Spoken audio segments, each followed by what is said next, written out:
Beni yavuze ngo uramubaje ngo urifuza kuzamera nkawe. Ubundi njye nk'umubyeyi, iyo umubyeyi wese asimbiza umwana, cyane kuba gifite impinja nyine, avuga ngo kurugejuru. Kurugejuru rero ni muzanaturute kandi muturushe. Icyo nicyo cyifuzo cy'umubyeyi. Ntukifuze kuba nkanjye gusa, njye ndi muto, n'ibyo nkora ni bito. Njye nakwifuza kuzabona urimo gukora ibiruta ibyo wakoze, ibyo nakoze. Murakoze cyane. Ikibazo cya mbere nshaka kumubaza ni gute ahuza ivugabutumwa no kuba umunyamakuru, ni gute abihuza kandi ukabona byose abikora neza? Urakoze cyane. biratuma nerekera kuri ikibazo kivuga ngo iyo umwana yifuje guhura n'uwo yita role model, uwo yigiraho ngo mu kinyarwanda wenda, cyangwa se uwo arebereraho, ubafata nk'icyitegererezo, akagira umugisha wo guhura nawe bakabonana, byubaka iki mu mwana kuba yagize umugisha w'uwo yifuzaga guhura nawe, bikamukundira agahura nawe, akaba yaganira nawe, akaba yamubaza ibibazo nk'uko Beni byagenze, byubaka iki mu mwana, bifasha iki mu mwana? araguka kandi bikamufasha kwigirira icyizere. Nigeze mbona kera, umuntu asuhuzwa n'umuntu ukomeye. Abantu bakomeye babaho, barahari rwose, babaho rwose, akabigendera. Ikindi kibazo bifatanye, ni gute wiyumva iri kuvugana na Perezida wa Repubulika Paul Kagame? Ni gute wiyumva, wumva umeze ute iyo umuhamagaye ukamubwira ati dushaka gukora ikiganiro nawe akakwemerera? Umukuru w'igihugu si umuntu nk'abandi, ni umunyacyubahiro w'ikirenga, si byose, umunyacyubahiro w'ikirenga. Akuri imbere cyangwa umuri imbere, ni nawe uba umuri imbere.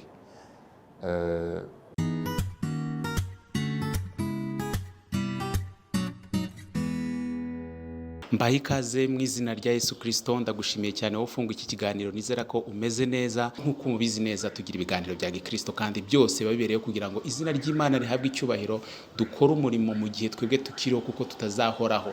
Ese abazadukurikira bazasigarana iki, bazatwigiraho iki? Mu byo bazatwigiraho harimo n'ibi biganiro birimo n'iki ngiki. Twakiriye abantu, turi kumwe n'umushumba, turi kumwe na Beni, we musanzwe mubumenyereye, ariko turi kumwe n'umushumba wacu Pastor Mbaye ikaze, rikaba ari mwebwe mperaho. Urakoze cyane. Dushimiye ubutumire bwanyu mwaduhaye. Dushimiye n'Imana yadushoboje ariko kuza, kuko utumira ni kimwe, kuboneka ni ikindi. Wa mugani ni ugushima, kuko washoboraga kwemera ariko hakaba imbogamizi zituma mutaboneka. Yego, ni Pastor turi kumwe, hanyuma turi kumwe na Beni. Beni, umeze neza? Meze neza. Ko witonze cyane? Mwakoze cyane, ni kwa kundi. Urishimye kuba uri kumwe n'umushumba? Hanyuma Pastor, reka dubanze dusenge Imana mbere ko dutangira, kugira ngo Imana ibane natwe muri iki kiganiro. Byaba byiza ari mwebwe mudufashije mu isengesho. Ni ikaze. Urakoze cyane. Reka dusenge Imana. Mana, turagushimiye Data wa twese, izina ryawe niryubahwe, kandi mu baryubaha tubonekemo. Ubwami bwawe buze, Mwami w'iteka, mu batuma ubwami bwawe buza tubonekemo, n'abakurikiye iki kiganiro babe mu baharanira ku bwami bwawe buza. Icyo ushaka aba aricyo gikorwa no muri iki kiganiro, no mu bagikurikiye. Umwuka wawe wera akore cyangwa agikoreshe bihuje n'ubushake bwawe. Tuzi ko aha turahaganirira turi bake, ariko kandi abakurikiye iki kiganiro bo umubare ushobora kuwurenga uko twe tuwutekereza. Turasenze rero kugira ngo he kugira ukireba ngo kirangire yumva yataye igihe, kirangire ababaye, kirangire Mwami ntacyo yungutse, byaba ari ingorane. Reka dufashwe n'umwuka wawe wera muri iki kiganiro, mu gutangira no mu gihe cyo kugisoza, mu izina ry'Umwami wacu Yesu Kristo, amen. Amen. Yego, Pastor Mbaye ikaze. Hanyuma umuntu babonye bwa mbere, mwamuha amahirwe, twamwibwira gute kugira ngo dutangirane ikiganiro tuzire? Urakoze cyane. Umuntu aba mbonye ari ubwa mbere ukavuga uti mwibwire, byaterwa n'ibyo akeneye ko mubwira. Yakenera ko mubwira imyaka, mfite imyaka 52, ndubatse, mfite umufasha n'abana 6, abahungu 3 n'abakobwa 3. Navuga ko umurimo cyane cyane abantu benshi banzimo ni umurimo w'itangazamakuru, ko ndi mu itangazamakuru kuva itariki 5 z'ukwezi kwa mbere mwaka 1995. Navuga rero ko imyaka muri 52, 26, kimwe cya kabiri cyayo kiri mu itangazamakuru. Ariko mfite background inyuranye, nize uburezi ndanabukora igihe gitoya, ni igitangazamakuru ndarikora, ubu ndacyarikora. Hanyuma mu ruhande nanone rw'agakiza, navutse ubwa kabiri byawe n'ijambo ry'Imana mu kwezi kwa 7 mwaka 2000. Imyaka ibaye 21 nkijijwe, nakoze imirimo inyuranye, nagiye muri korali agahe gato. buriya mwabaye no bari Nabaye umuririmbyi.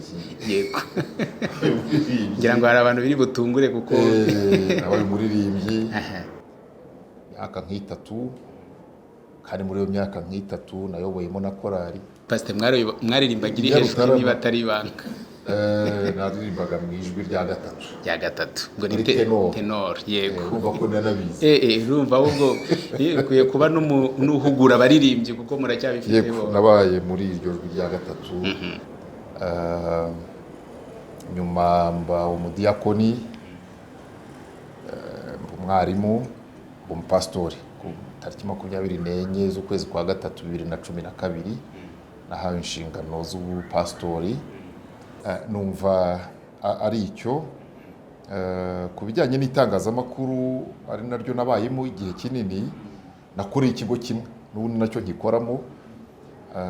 Nakoreye icyitwa Orenforo, uyu munsi ni RBA. muri Orenforo nabaye mu ishami ry'ibiganiro muri radiyo, byo bitaga animation na programme, imyaka nk'itandatu. Nyuma nimukira mu ishami ry'amakuru, agashami k'amakuru y'Ikinyarwanda. Nasomye amakuru kuri radiyo Rwanda kuva nko muri 2001 kugera muri 2008, mbifatanyije no gukora ikiganiro cyitwa Amakuru ki mu binyamakuru. Nyuma nza kuba umuyobozi w'agashami k'amakuru y'Ikinyarwanda ubita sub editor. Nyuma nza kuba acting chief editor, uyu munsi ndi TV executive producer. Ariko mu mvugo yoroshye navuga ngo nkora mu ishami ry'ibiganiro muri televiziyo y'u Rwanda. Mbi Kigali. Ari nawe natwe turi uyu munsi. Bariko abadukurikiye, hari abadukurikiye bari hirya no hino. Mbi Kigali. Ntekereza ko ayo makuru umuntu nabanyahaye yaba hagije, keretse akeneye kumenya ngo uvuka mu ihe ntara. Mvuka mu ntara y'Iburasirazuba, akarere ka Rwamagana, umurenge wa Rubona. Yego ibyo ngayo. Nguwo Pasiteri Barore Kirofasi, hari na byinshi mutari muzi wenda muhise mumenyera aha. Hanyuma Pasiteri mbaye ikaze rwose kandi twishimiye kubana namwe. Twishimiye cyane kubana namwe kuri Sinai TV. Beni, Pasiteri wamwumvise? Yego. Hanyuma wowe barakuzi, si ngombwa ko wivuga. Wibuka umunsi wa mbere wabonye Pasiteri? Ndawibuka, namubonye kuri televiziyo y'u Rwanda ari gukora ikiganiro. Hanyuma umubona bwa mbere, ni iki cyagukuruye kumva ko wakumva wahura nawe? Ni umunyabwenge, avuga ubona ko yateguye. Pasiteri Beni, mwari mumuzi, mwigeze mumubona, mwamubonyeho cyangwa wenda ni ubwa mbere muhuye? Ni ubwa mbere mpuye nawe, nta handi muzi. Aragukunda rero, ni umwana mutoya uzamukanye impano yo kuvuga ubutumwa, ntabwo bisanzwe ubundi abenshi tuzi mu matorero bavuga ubutumwa ari bakuru imyaka yigiye hejuru, ariko afite imyaka 8 kandi ubona afite mu bushobozi bwe bw'imyaka 8 ubona koko afite impano. Mu myaka yose mwamaze mu mirimo y'Imana, ubu mushumba mu itorero, ndetse nk'uko watubwiye muri background habanje no kuba muri za process zose zo kugira ngo umuntu abe umupasiteri, mwigeze mubona ibitangaza nk'ibi byo kuba Imana ihagurutse umwana mutoya mu buryo butangaje nk'ubu ngubu muri iriya myaka yanyu? Urakoze. Ibitangaza by'Imana byose ikora sindabibona, ariko Imana yakoresha ubishaka. Imana yakoresha ubishaka, Imana yahamagara ubishaka, kandi uretse n'Imana no mu bihe no mu banditsi basanzwe, kampere ku banditsi basanzwe,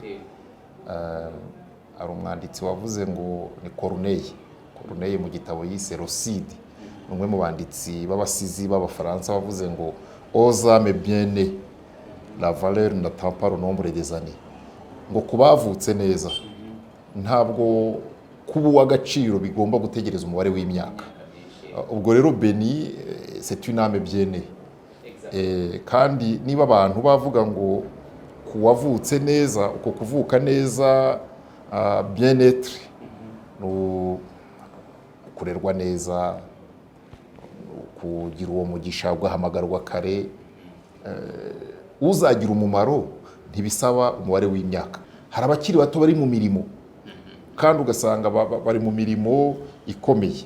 Kagaruke muri Bibiliya, Imana ihamagara Samweli yari umwana muto rwose. Bibiliya ni kwitubwira waryamaga mu rusengero hafi y'isanduku y'isezerano, niho yiryamiraga, kuko nyina akimara kumucutsa yahiguye umuhigo. Mbonereho kubwira nawe udukurikiye ko burya guhigura umuhigo Imana irabikunda. Ahigura umuhigo, yari yaravuze ati Mana umpaye umwana w'umuhungu. Nkunda rirya sengesho cyane, kuko hari abantu bazi gusenga. Ntabwo ndi muri bo, ariko nzi ko hari abantu bazi gusenga. Hana yagiye gusenga, Imana yavuga ngo umpaye umwana w'umuhungu, ariko n'abakobwa ntabo yari afite. Ajya gusenga, umumpaye nazamugutura akagukorera. Ntabwo yagiye kumusaba ngo avuge ati yajya ntahiriza udukwi, yagira ati oya, umumpaye nazamugutura akagukorera. Hanyuma rero Imana iramumuha, witwa Samweli, muri Bibiliya hano. Igihe amaze kumucutsa, umwana amujyana mu rusengero nyuma y'imyaka runaka, ariko bigaragara ko yari akiri muto. Ngo yari yiryamiye mu rusengero rero, mu nzu y'Imana, ngo yumva ijwi. Ni inkuru ndende. Imana rero mwari mumbaje mutese ibi bya Beni bifite ifato, bifite ishingiro. Numvaga nkaho ari cyo ushaka kumbaza. Yego, bifite ishingiro, kuko mu buryo gusa bigaragara nk'ibidasanzwe. Yego, ariko ni n'Imana ikora ibidasanzwe nyine. Yego, ni n'Imana ikora ibidasanzwe. Mu bidasanzwe ikora rero yahamagara n'abana bato. Hari ahandi nasomye muri Zaburi avuga ngo no mu kanwa k'abana bato washyizemo ishimwe ryabo. Abana bato. Beni rero kuba yavuga ubutumwa ari muto, kuba yakwiyumvamo uwo muhamagaro, kuba yabikunda cyangwa akabikundishwa na nyiri ijambo biciye mu Mwuka Wera, nta gitangaje kirimo. Ni igitangaza kuri twe abantu, ariko si igitangaza. Imana ntitangara. Kuba umwana muto yayivugira ntibiyitangaza, byatangaza twebwe abantu. Na Samweli yari muto, iramuhamagara, kandi si uko hatari abantu bakuru, hari n'abandi. Erega na Yesu ubwe ku myaka 12, igihe asigariye Yerusalemu, bagarutse kumureba basanze yicaranye n'abatambyi n'abanditsi. Ku myaka 12 ntekereza ko yari akiri mu bo twita abana, ngo arimo aganira nabo. Bamubajije bati watugenje utaravuga? Ati nagombaga kuba mu bya data. N'abana rero kuba baba mu bya data wa twese bafite aho babikomora. Numva ari cyo gisubizo naguha. Yego. Beni, wahuye n'umushumba rero wifuje guhura nawe, watubwiye ko wamubonye bwa mbere. Yaba we yaba twebwe n'abakuri iki kiganiro bafite amatsiko yo kumva ijambo waduteguriye rero. Sibyo rirahari? rirahari. Yego, tugiye kuguha umwanya rero mugufi, hanyuma tubwire ijambo Imana ashyize ku mutima wawe, hanyuma umushumba nawe akumve, ni haraza guhera kugira inama, sibyo? Tuguhaye ikaze rero. Bajya muri Zaburi y'ijana na 26 umurongo wa 3. Zaburi y'ijana na 26 umurongo wa 3, paje 600.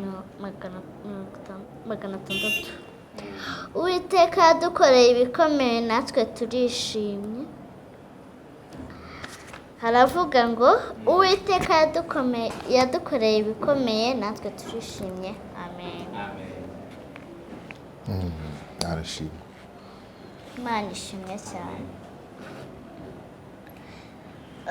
Ijambo tugiye kuvugaho ni amashimwe. Hari amashimwe dufite menshi mu buzima bwacu. No kuba nicaranye na pasiteri naryo nishimye. Kuba uri kuvuga nta kibazo ufite. Hari abandi byananiye, ariko turavuga, turambara tukanaberwa, nabyo nishimwe, twashimira Imana.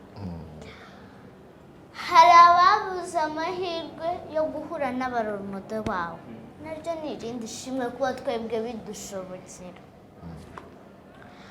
Kuba tugenda bikemera naryo ni ishimwe. Kuba tuba twicara bikemera nabyo ni ishimwe. Kuba turyama tugakanguka nta kibazo dufite, nta ntege nke, nabyo ni ishimwe. Kuba tubasha guhumiriza tugasenga nabyo ni irindi shimwe. Amashimwe ni menshi. Kuba tunabyibushye nabyo ni ishimwe. Kuba turya tugahaga nabyo ni ishimwe.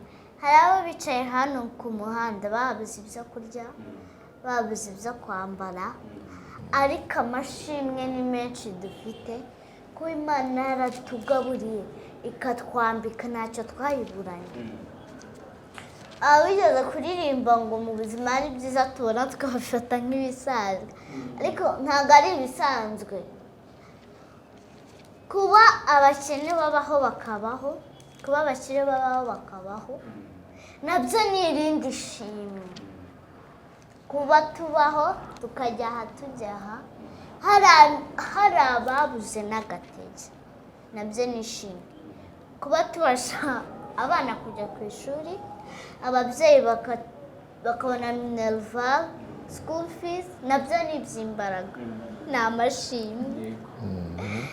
Turashimira Imana ibintu byinshi cyane yadukoreye. Kuba aho umuntu wose icyamujyana hano kimujyana, ikinyabiziga cyose, kuba atakoze impanuka cyangwa njyewe nyikore, nabyo ni iby'imbaraga, ni amashimwe. Hano ijambo dusomye muri Zaburi y'ijana na 26 umurongo wa 3, Imana yadukoreye ibikomeye natwe turishimye.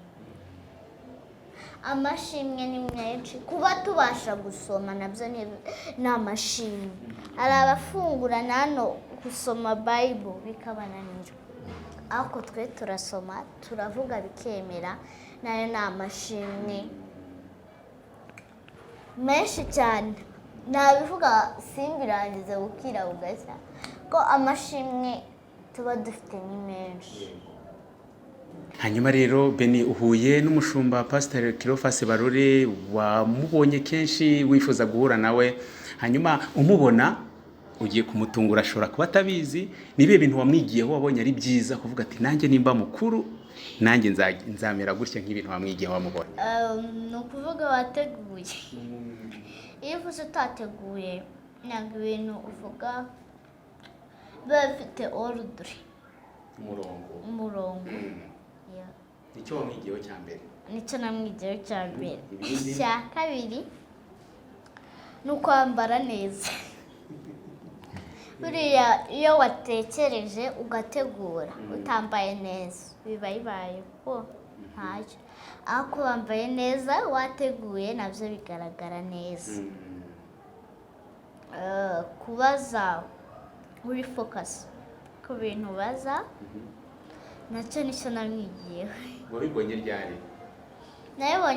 Nabibonye nijoro ari gukora ikiganiro. Yeah. nibyo wamwigiyeho. wumva nuba mukuru uzaba nkawe? Yego. Yego. Pastor, umwana nk'uyu nguyu iyo bireba nyine televiziyo cyangwa nk'uko ngo bareba amashusho, hari igihe ababyeyi baba babona ko ameze nk'ari guta umwanya, nk'ari gukina bisanzwe, ariko mu by'ukuri ugatungurwa nuko hari ikintu yasigaranye mu bwonko kandi cyasigaye nk'ibyo ngibyo yavuze wenda n'ibindi atavuze. Bitangira ihe somo ku mwana n'umubyeyi mu gihe ashaka kugira ibyo yiga, rimwe na rimwe ariko n'ibyo ari kwiga ugasanga umubyeyi ntashaka ko abyiga, ashaka ko yiga ibyo umubyeyi washaka. Rimwe na rimwe bihuye n'icyo akora, niba ari umushoferi akumva ko abana be bose bashaka perimi bakiga kandi wenda bidashoboka. Bitangira ihe somo ubundi y'umwana nk'uyu nguyu agize ikintu akora ariko rimwe na rimwe kigatungura kinatandukanye n'icyo ababyeyi bashakaga. Urakoze cyane. Reka mbanze nshimire Beni kubera ko yafashe umwanya we aha agaciro ibyo nkora ntabizi, nta nubwo natekerezaga ko ikiganiro nkora ni kiriya cy'ibitabo. Yeah. Ntabwo natekerezaga ko muri audience yanjye yacyo y'icyo kiganiro harimo abana. Niba banarimo saba ngaba, tekerezaga wenda abana bagimbutse bari muri za segonderi, kongeraho n'abakuru bari muri za kaminuza n'abandi. Ariko kumva ko n'uyu nguyu ari mu bo uganirira utabizi, utarubizi, kandi ukamuganirira bihaye agaciro, mu gihe nyamara twebwe nawe uri umunyamakuru tukunze kuvuga ngo porogaramu z'abana, ngo ni cartoons, ibitente, ibintu bya bindi binyeretse ko burya dukwiye kurushaho kwigengesera cyane cyane, ariko no gukacanga neza no gusya neza iriya fu tugomba kugaburira abantu kugira ngo buri wese ashyikiremo ibye, atari uguhanika gusa wavuze ngo genda abwira babandi, ariko hari n'abandi bari munsi bifuzaga kuba nabo baba muri uwo mwanya. Ikindi nagushimiye cyane, hari ibyo ntari bugarukeho ariko kandi numvise kandi nahaye agaciro kabyo. Hanyuma rero ukagira uti ababyeyi mu gufasha abana kwakira umuhamagaro wabo. Ijambo rya mbere reka tubanze tumenye ko ababyeyi rimwe na rimwe hari ibyo dushobora gucyahamwa abana kuko tutabyumva, kuko tutabishyikira, kuko atari yo si twakuriyemo. Uyu munsi niba abana buri mwana itariki ye y'amavuko igera akavuga ati mu nkora anniversaire, hari ababyeyi batabaye muri iyo si, batakuriye muri iyo migirire, ku buryo ashobora no kubwira umwana ati anniversaire yitabaye habiki, muronona, muratwara amafaranga y'ubusa. Ariko umwana wenda twe birashoboka ko twakuze kubona umwana iruhande rw'ababyeyi batagiye kumuvuza, batagiye kumukingiza, atarwaye, batari mu kumubaza amakosa yakoze. Hari abantu bakuriye mu isi imeze ityo, umwana yajya mu bantu bakuru ugasanga baratera umugeri ngo uyu mwana bakora iki mu bantu bakuru. Abo babayeho, abo rero ntibashobora kumenya guha agaciro neza ibyo umwana arimo ngo banamuherekeze muri urwo rugendo. Ariko uwakuze abona umwana abaza papa akabaza mama, ndetse bakungurana ibitekerezo, ndetse akanamubwira ati umwaka w'amashuri uratangiye, nimba uwa mbere uzampemba iki. Uwo ni umuhigo, ntabwo ntaratangira kujya mu ishuri, ariko uwo ni umuhigo.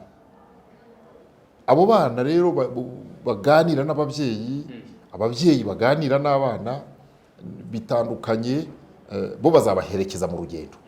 Ntazanamubaza ngo kuki ukunda kureba biriya biganiro aho kureba ibyitwa ko byagenewe abana, ahubwo azavuga ati uyu mwana ariko iyo mwitegereje mbona azavamo iki, amuherekeze, nanamugezaho icyifuzo akamubwira ati ngewe nkunda ibi, azamubaza impamvu, kuko nanone ntabwo ari ukuvuga gusa ngo umubyeyi aherekeza icyifuzo cy'umwana, ugomba no kumubaza impamvu ari byo ahisemo, ukumva niba izo mpamvu yego ni ibitekerezo by'umwana, ariko se koko ni impamvu asobanura neza, ukumva ko ibyo bintu bimurimo yabyumvise cyangwa ni ikigari, kuko abana ashobora no kureba nyine akareba nk'umwana. Beni yavuze ngo uramubaje ngo urifuza kuzamera nkawe, ubundi njye nk'umubyeyi, iyo umubyeyi wese asimbiza umwana, cyane kuba gifite impinja nyine, avuga ngo ku rugejuru rero ni muzanaturute kandi muturushe. Icyo nicyo cyifuzo cy'umubyeyi, ntukifuze kuba nkanjye gusa, njye ndi muto n'ibyo nkora ni bito, njye nakwifuza kuzabona urimo gukora ibiruta ibyo nakoze.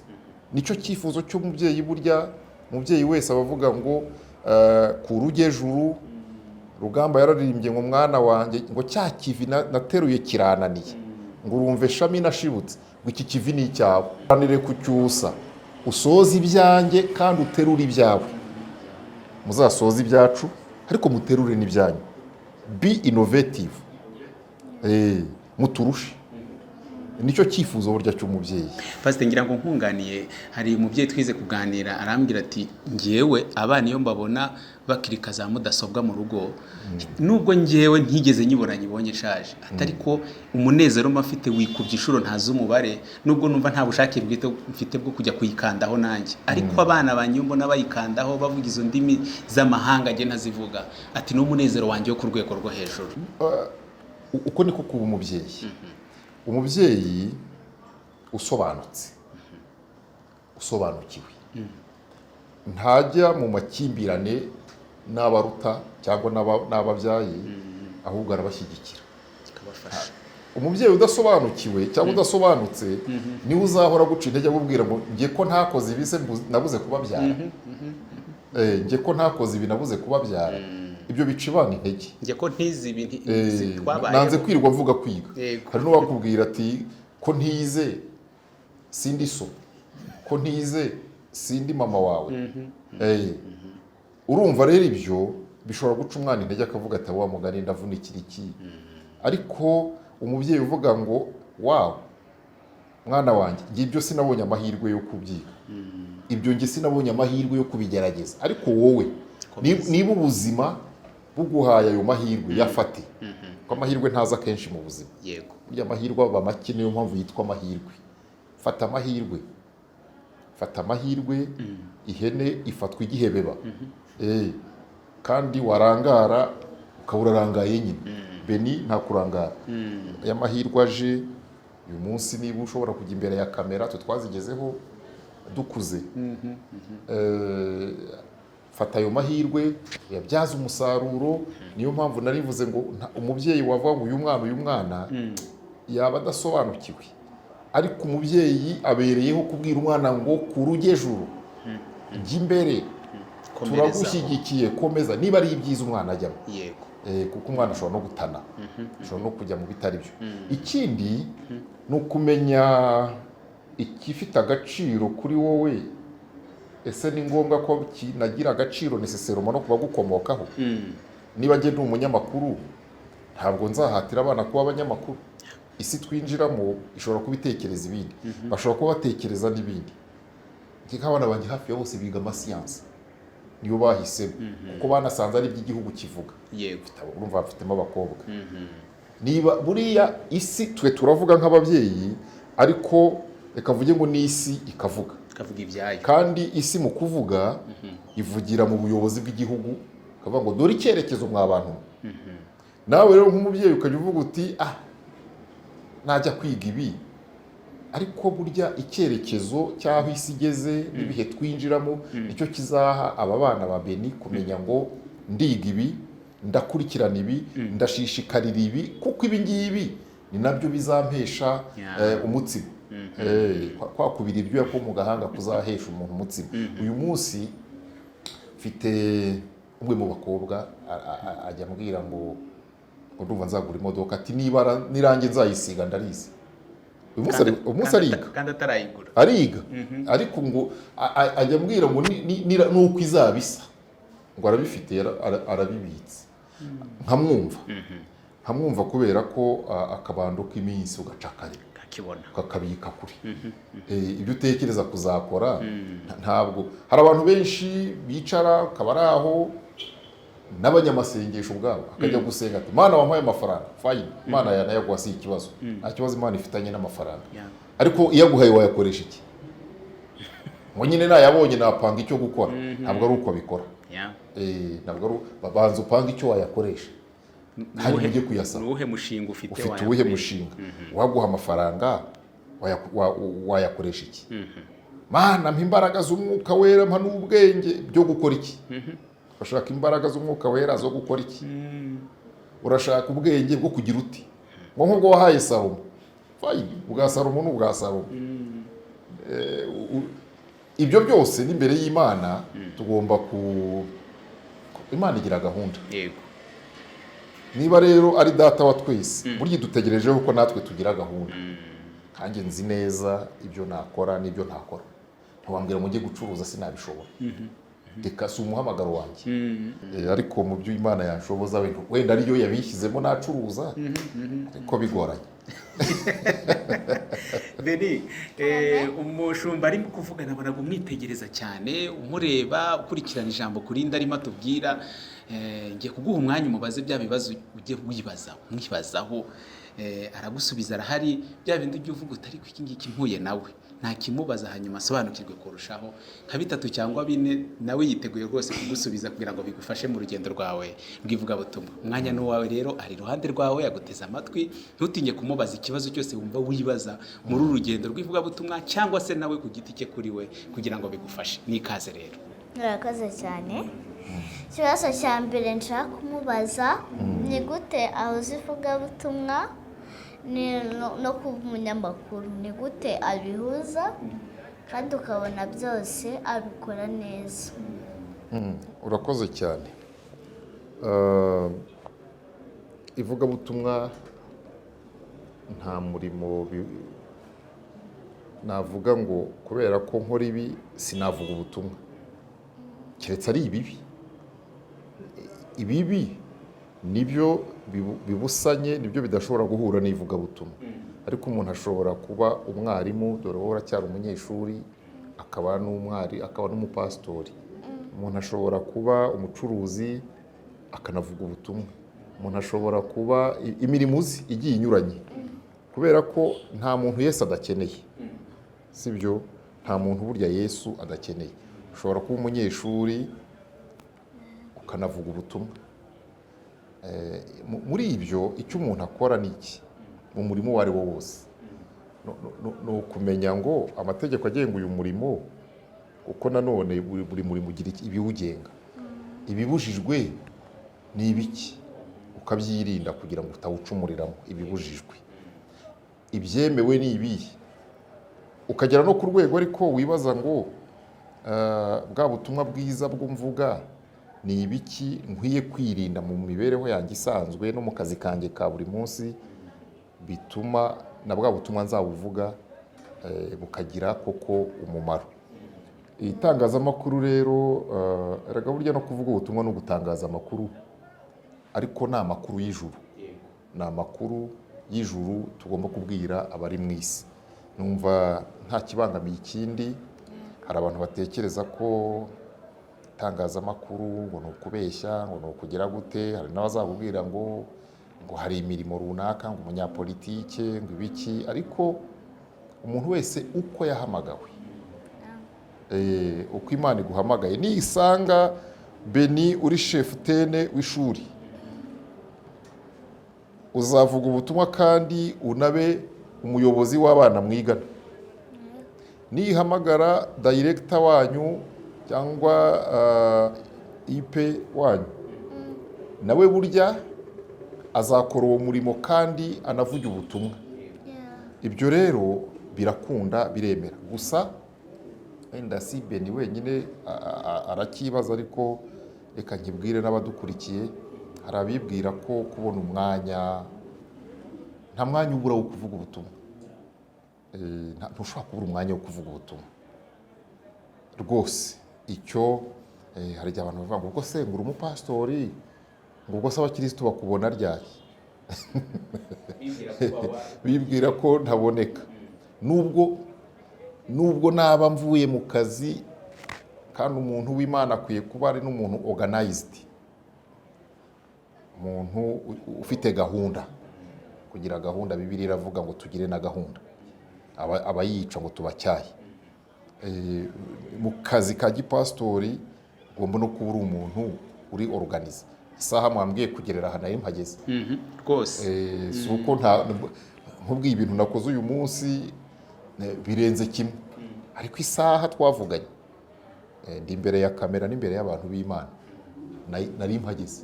Natwe turabihamya niko nawe byagenze. wabihamya. Ubwo rero kuba umunyamakuru n'akazi kenshi kariyo, no kuvuga ubutumwa n'izo nshingano zindi, kongeraho n'umuryango, birakunda, ariko bisaba kuba uri umuntu uzi gukoresha neza igihe kandi ukacyubaha, ukubahiriza igihe, ukamenya kuvuga yego ku byo uzashobora gukora no kuvuga oya ku byo utazabonera umwanya. Ikibazo cya kabiri, mu bana bawe hari umwe ubona ko ashobora kuzakurikiza ari yawe cyangwa impano yawe? Hari impano wavuga ko ari uruhererekane, ari nk'umurage, ariko hashobora no kuba n'ibitari impano, bikaba guhitamo, bikaba amahitamo. Mfite umuhungu yize lettre muri universite, ajya mu bindi, yenda yatekerezaga kujya mu itangazamakuru, ariko nyuma uko umuntu agenda akura agenda anahitamo. Njyewe ndi umuriberali mu buzima bwanjye, nk'abantu uburenganzira bwabo, nkabwira ngo muhitemo, ariko be careful, mu bisengere, hanyuma mushake amakuru yose ashoboka kuri ibyo bintu ugiye guhitamo, niwumva bihuye n'icyerekezo cyawe, kuko umurage dufite muri iyi minsi Beni ni uwo kuraga abantu ubumenyi. Ubwo rero mu mahitamo ni na ngombwa kubanza kuvuga ngo ibi nimbijyamo nzakuramo izihe nyungu, ese ibi nimbijyamo nzakuramo ikihe gihombo nindamuka mbigiriyeho mo umugisha. Ubwo rero amahitamo akwiye kujyana n'inyungu. Hari ababikunda, ariko muri iki gihe nabonye hafi ya bose. Umukobwa wanjye mukuru yize amasiyanse, yize ibintu bya nutrition, arimo gukora masters hanze. Umukobwa umukurikiye ariga ibintu bya climate change. Umuhungu bakurikiye nawe ari hanze, arimo kwiga ibintu bya business, administration n'ibindi. Niwe ubizi, ntabwo mbizi neza. Undi yarangije muri lycée mu bintu nawe by'amasiyanse na computer, ubwo harimo yapurayingamo, niwe ubizi, nibo bazi isi twinjiramo iyo ariyo. Undi nawe ariga amasiyanse w'umukobwa, hanyuma umutoya muri bo ari muri P6, mwaka wa 6 wa primaire. Buri gihe mba mbabwira ngo uhitemo, ariko umenye ko guhitamo kwawe ukwiye kugira ibintu gushingiraho. Shaka amakuru, ikintu cya mbere ni amakuru. Shaka amakuru, ikintu cya mbere ni amakuru Beni mu buzima. Yaba amakuru yo kujya mu ijuru tugomba kuyatunga, kuko turi mu isi ariko tuzajya iwacu. Paulo yaravuze ngo naho iwacu naho twebweho iwacu ni mu ijuru. Abafilipi ibice 3:20 niho dutegereje umukiza ko azaba. Kuba umuntu aba mu isi atagira amakuru yuko tuzajya mu ijuru ni ikibazo. Amakuru ugomba kuyashaka ukayibikaho, kandi akakugirira umumaro, kandi ukitwara uko ayo makuru yakubwiye. Tugomba kugenda uko ubutumwa bwiza buvuga. Icyo tukaba tubizi, tuzirirwa mu isi tuyirimo, ariko hari gahunda, dufite aho tujya. No muri ubu buzima rero tugihari, banza ushake amakuru.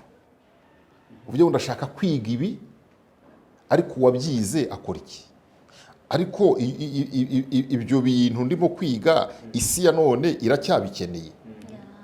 Noneho wamara kubona amakuru ukavuga ngo jomangaje ngiyemo, ukajyamo ariko uzi ngo amakuru ndayafite ahagije. Ikibazo cya gatatu, nawe uri umuvugabutumwa ukaba n'umunyamakuru, ese hari abarombodo ufite?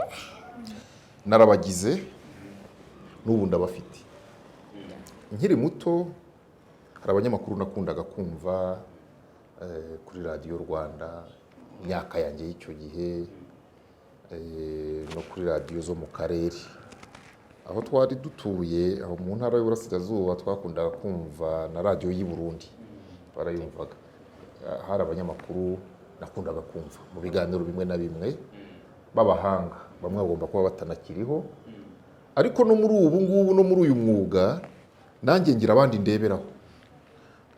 Ntabwo amazina nyafata mu mutwe, ariko iyo ndeba televiziyo cyangwa iyo numva radiyo, niba ari ikiganiro mpaka, sinita cyane ku bisubizo abarimo kugishwa impaka barimo gutanga, nita cyane ku buryo umunyamakuru arimo kubaza, nkita cyane ku buryo wumva agenda azamuka mu kubaza, mu kwakira ibisubizo, mu kongera kubaza. Ndababona rero benshi, ndababona kuri za CNN, ndababona kuri za France 24, navuga ngo ni chaîne ndeba buri munsi. Yego. Nanjye nuko kandi nkayitindaho kuko ni rwo rurimi numva neza. Hari n'abandi njya ndeba hano muri Afurika b'abanyamakuru ubona ari bakuru bazi kubaza, kandi nta kintu kibabaza nko kubona umuntu yabonye umutumirwa akagucika, kubona ibintu byose abantu bari bakeneye abisubiranyeyo kuko wananiwe kubimukuramo. Narimvugiye ko n'ubu nkibafite, hari igihe Beni yatekereza ati buriya we ubwo ageze ku myaka nanjye namwigiraho, buriya we yaraminutse. Mu buzima duhora twiga, mu buzima duhora twiga rwose. Nanjye mfite abo ndeberaho, nkavuga nti bariya ariko ntibateye imbere, bariya bafite ibikoresho runaka wenda twe tutaragira. Mu buzima ntuzigere utekereza ko warangije kwiga. Njya numva abana ariko baba bajijwe ngo arangiza nk'icyiciro runaka cy'amashuri, amakaye akayaca n'imyenda y'ishuri, amakayi akayaca, ngo yarangije kwiga. Ahubwo burya nibwo abagitangira kwiga. Ntugace amakayi, ntukajugunye dokima. Nta kintu kiba cyiza nko kuzagira utya, twebwe uyu munsi wenda ntitubifite, nko kuzagira utya mu myaka igihe uzaba uri umumama, ukaba wabona ikayi wandikagamo ukiri mu mwaka wa 3 wa primaire, ukavuga uti burya ni uku nandikaga. Umukono wanjye burya n'uyu. Tujye tubika utwo tuntu, kandi iki ngiki ndagisubiramo, nanjye ndacyafite abo nigiraho, niba hari n'abanyigiraho, ariko nawe ndakiga. Kandi mu buzima tugenda twigira ku baturusha, ntukigire ku burusha, wigira ku bakurusha. Ikibazo cya gatanu ari cyo cya nyuma, iyo uri kumwe n'abantu banditse ibitabo, n'abaporofesiyoneri, nabonye ikiganiro uri kumwe na Bamporiki. Ikindi kibazo bifatanye, ni gute wiyumva iyo uri kuvugana na Perezida wa Repubulika Paul Kagame? Ni gute wiyumva, wumva umeze ute iyo umuhamagaye ukamubwira ati dushaka gukora ikiganiro, nawe akakwemerera?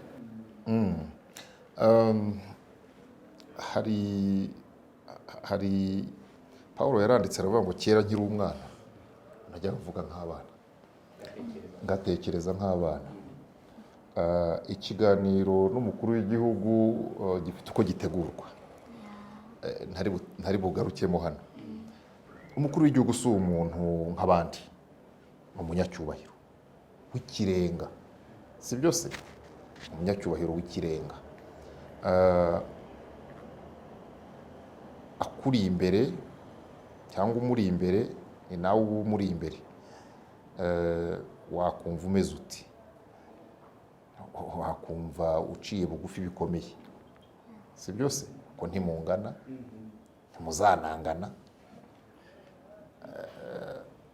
yakubashye, ubundi se urahurindi mukuru w'igihugu, burya niwe uba uhari jye simba mpari, mu yandi magambo, si byose. nta nubwo abantu baza kureba ikiganiro arimo bavuga ngo tujye kureba, baba baje kureba nde, ni jyewe se? Ubwo rero niwe uba uhari jye simba mpari. Mukuru w'igihugu igihe icyo ari cyo cyose ni umunyacyubahiro, ni nako ijambo ry'Imana rivuga ko bariya nabo kubahwa, ndetse ijambo ry'Imana ryageze n'aho rirenga riravuga ngo kandi umutima wabo, ngo umutima w'umwami uba mu kiganza cy'Imana bikawerekeza aho ishaka. Ubwo rero urumva umuntu uri in touch n'Imana twe dukwiye kumwubaha. Nicyo. Akoze cyane. Murakoze. Deni uranyuzwe? Yego. Nta kindi muniganye ijambo cyangwa ntacyo. Mu bibazo byose umubajije n'ibisubiza guhaye wizemo iki nko mu nteruro nk'imwe cyangwa ebyiri ngufiya, ni irihe somo ukuyemo? Isomo ni amasomo menshi nkuyemo pe. Isomo nkuyemo arasubiza kandi agasubiza ibintu byumvikana. Hari umuntu ubaza akagusubiza ibitandukanye n'ibyo umubajije, ariko arasubiza kandi agasubiza ibijyanye n'ibyo umubajije. Pastor, turagenda tugana ku musozo. Iyo umwana nk'uyu nguyu Imana imuhagurukije biratuma babaza ikibazo, ubwo ndasa n'uva ku mwambaro w'umunyamakuru nze ku mwambaro w'umushumba.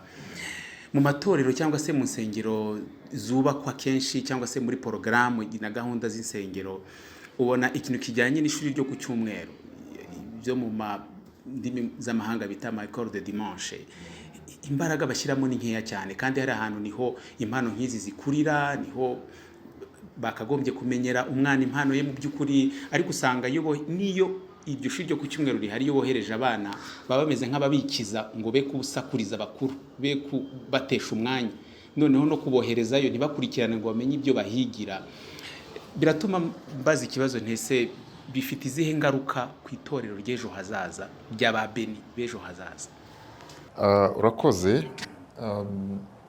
Kudashyira imbaraga muri Sunday school byaba ari kutareba kure, kakoreshe conditionnel, byaba ari ukutareba kure, kubera ko abato nibo bagenda bigira imbere bafata itorero mu gihe kiba kigezweho n'ikizaza.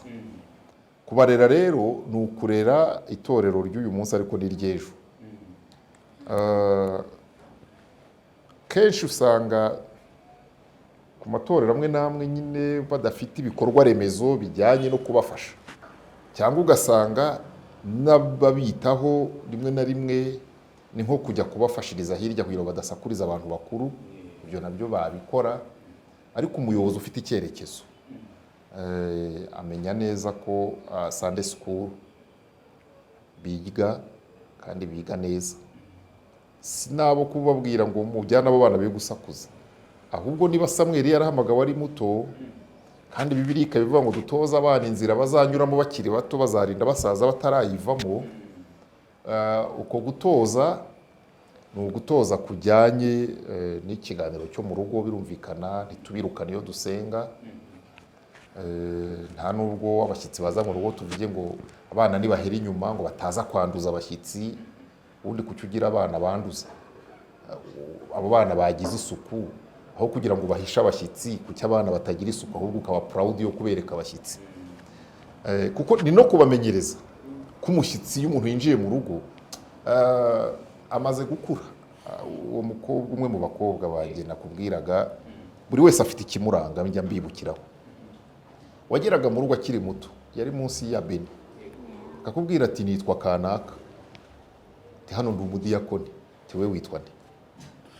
Yari akiri muto, abwira umushyitsi akakubwira ati njye nitwa kanaka kandi hano ndi umudiyakoni, wowe witwa nde?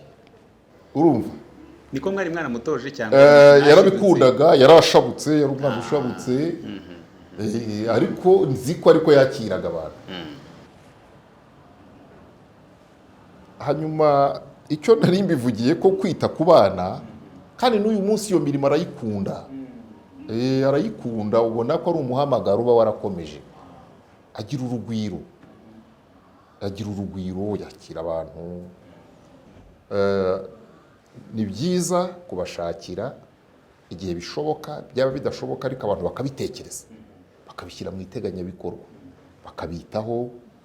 Tunashimira rwose ko ababyeyi benshi bazana abana mu rusengero, burya abana baba bareba, niyo batashye babandi batoya tuvuga ngo ababo baba baderanja gusa, ariko burya baba bareba. Mu mikino yabo bazakina ubupasitoro, uzabitegereza usange harimo gukina, umwe yabaye pasitoro, undi yabaye umuyobozi w'iteraniro, njya mbumva muri karitsiye. Ibyo ntiyabikina atabibonye, ntiyabikina burya atabibonye. Habe nubwo baba baza bagakubagana mu rusengero biruka, ariko aba yiruka areba, yitegereza.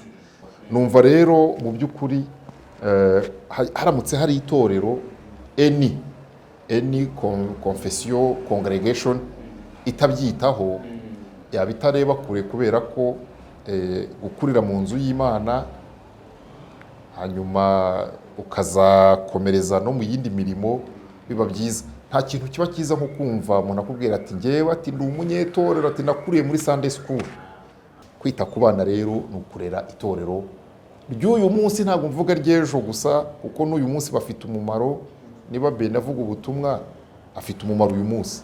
Ntabwo tuvuga ngo Beni ngo azagira umumaro mu gihe kiri imbere, ariko ni no kurerera noneho generasiyo zindi zizagenda zidukurikira, hakaba urwo ruhererekane, ntihabemo gapu.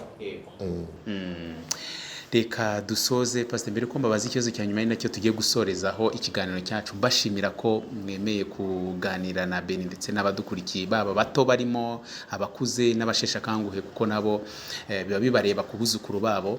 Beni, wakiriye gute kuba wahuye rero n'umushumba dusoza? Uriyumva gute? Ucyuye iki muri wowe? Ntuye ibintu byinshi, ndarishimye cyane. Niki utekereza ko uza, kimwe muri byinshi yavuze, kimwe uvuga uti iki ngiki cyo byanze bikunze ngomba kuzakigeraho? Ngomba kugera ku muganga. Ushaka kuza umuganga? Ntabwo utinya urushinge? Wambajije nanjye reka nkubaze. Utinya urushinge? Ndayatinya ariko si cyane. Warutera umuntu? Yego. Sawa, Imana izabigushoboza. Kubera icyo ubuganga? Impamvu nshaka kuzaba muganga, kubera ko bitabara ubuzima bw'abantu benshi cyane, ku buryo uri kugenda nk'umuganga witwaje ahantu ubika ibikoresho byawe, ukabona nk'umuntu agize ikibazo, ako kanya ufite ibikoresho ngenerwa, uhita umutabara, ugahita umujyana aho agomba kuryama. Yego Pastor, sinzi niba hari ikindi wenda mwifuzaga kumubaza nk'umwana. Nta kindi nifuza kumubaza, atubwiye inzozi ze, yego, kuzaba umuganga, kandi atubwiye kugeza ubu munsi uko abitekereza. Icyo namuteguza ni uko umuntu agenda akura, no kubisengera, icyerekezo gishobora guhinduka, bizaguca intege. Nanjye ibyo nakundaga nkiri muto bishoboka ko atari byo uyu munsi nkikunda. Icyerekezo nigihinduka, ntuzavuge ngo ibi bintu uko nabivugiye imbere ya kamera nimbihindura ndaba ntivuguruje. Oya,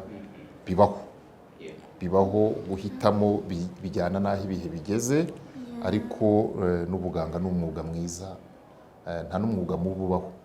C'est un métier noble, kandi muri burumva harimo harimo ibintu byinshi, hari umuntu wavuze ngo abana burya si abana.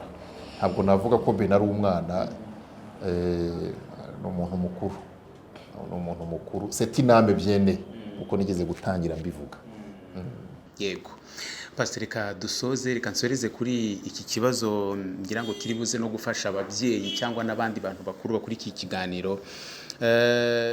Mu kiganiro mwigeze kugirana n'ikinyamakuru cyitwa Kigali Today, nabonye muri commentaire hari abantu bavuga ko mwabigishije, mwabaye mwarimu wabo kuri ESA Gikondo, mwigisha ururimi rw'igifaransa. Biratuma nza kuri iki kibazo, kuba warabaye umubyeyi ariko ukaba umwarimu, ukaba umurezi, biratuma nerekera kuri ikibazo kivuga ngo iyo umwana yifuje guhura n'uwo yita role model, uwo yigiraho mu Kinyarwanda wenda, cyangwa se uwo arebereraho, akagira ubafata nk'icyitegererezo, akagira umugisha wo guhura nawe bakabonana, nk'umurezi biraza biradufasha ko wowe uri buze kubyumva cyane. Byubaka iki mu mwana kuba yagize umugisha w'uwo yifuzaga guhura nawe, bikamukundira agahura nawe, akaba yaganira nawe, akaba yamubaza ibibazo nk'uko Ben byagenze? Byubaka iki mu mwana, bifasha iki mu mwana? Araguka kandi bikamufasha kwigirira icyizere. Nigeze mbona umuntu asuhuzwa n'umuntu ukomeye.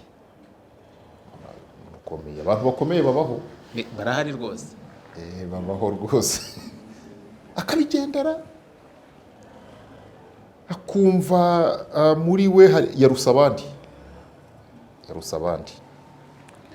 Guhura rero n'umuntu uvuga utura muntu n'icyitegererezo cyanjye, hari ibyo namwigiraho. Icya mbere birabanza bikabwira ubwonko bwawe ngo uzi ko bya bintu bishoboka, bya bintu birashoboka. Iyo tuje mu gikirisitu turavuga ngo Imana yashoboje no guhura nawe, mbonye ko izanshoboza n'ibindi. Ntabwo ngiye kumubaza niba yarabisengeye kugira ngo nzaboneke, ariko ndaboneka bitagombye n'amasengesho. Ariko nanone kwicarana n'umuntu umwanya tumaze aha ntabwo yahombye, nanjye sinahombye. Ikindi rero bizamufasha no gukomeza kumva afite iyo nyota yo kuvuga ngo runaka ko namushatse bigakunda, n'ibindi byose azajya agerageza bizamuremamo gutinyuka. Bimuremamo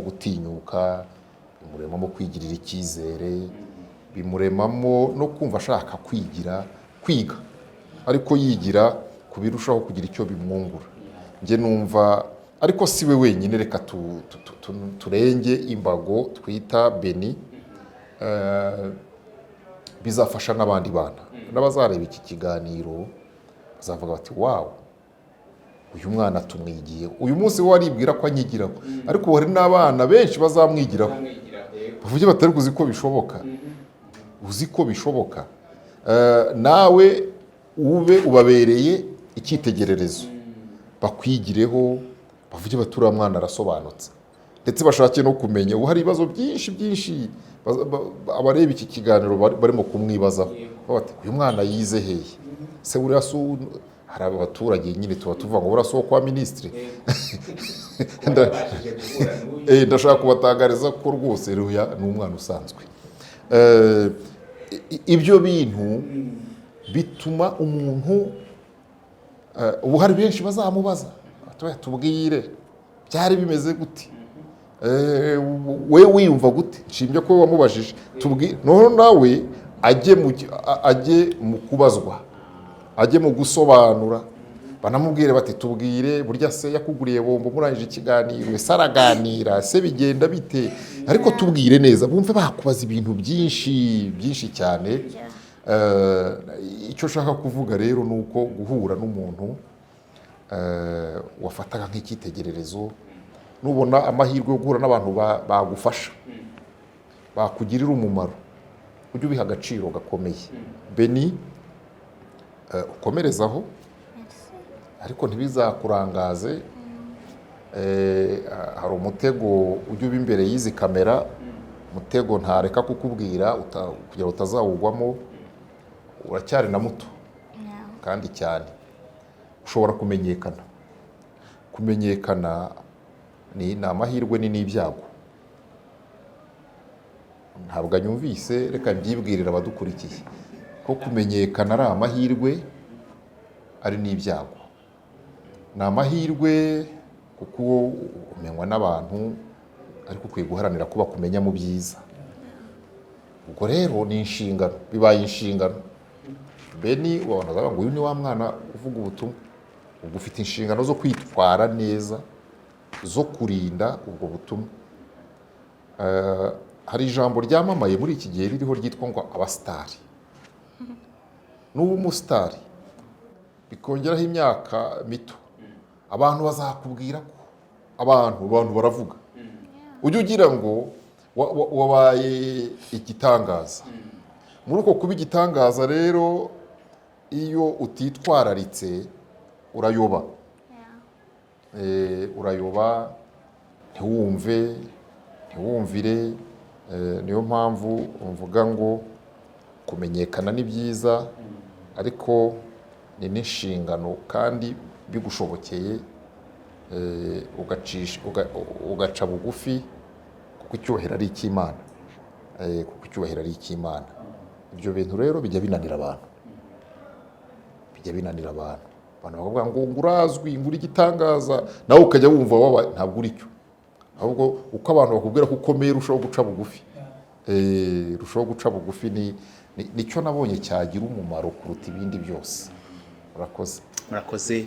Reka mbashimire Pastor, tugiye gusoza dusenga, ariko nifuza ko mu isengesho mwasengera umwana Beni kugira ngo hamwe n'Imana niyo yamuhagurukije, ariko akeneye nanone inama n'amasengesho y'abashumba kugira ngo mu muhamagara Imana yamuhagurukijemo n'ibiganza by'abashumba nabyo birakenewe, kugira ngo hejuru y'izo nama n'amasengesho bizamufashe kugera ku ntego Imana yamuzaniye, kubera ko yarayimuhaye, ariko twe tumwegereye, baba abashumba, baba ababyeyi, baba bandi, birakeneye ko buri wese ashyiraho itafari rye, n'undi agashyiraho itafari rye kugira ngo impano ibashe gukura. Ngira ngo mu isengesho mugiye gusenga harabaho no kumusengera mu buryo bwihariye, bitewe n'uko umwuka w'Imana ari bubashoboze, kugira ngo njyewe namwe n'abadukurikiye tugire uruhare mu mpano ye, yo kugira ngo izagire umumaro mu gihe kizaza, haba mu ruhande rw'itorero ndetse n'igihugu muri rusange.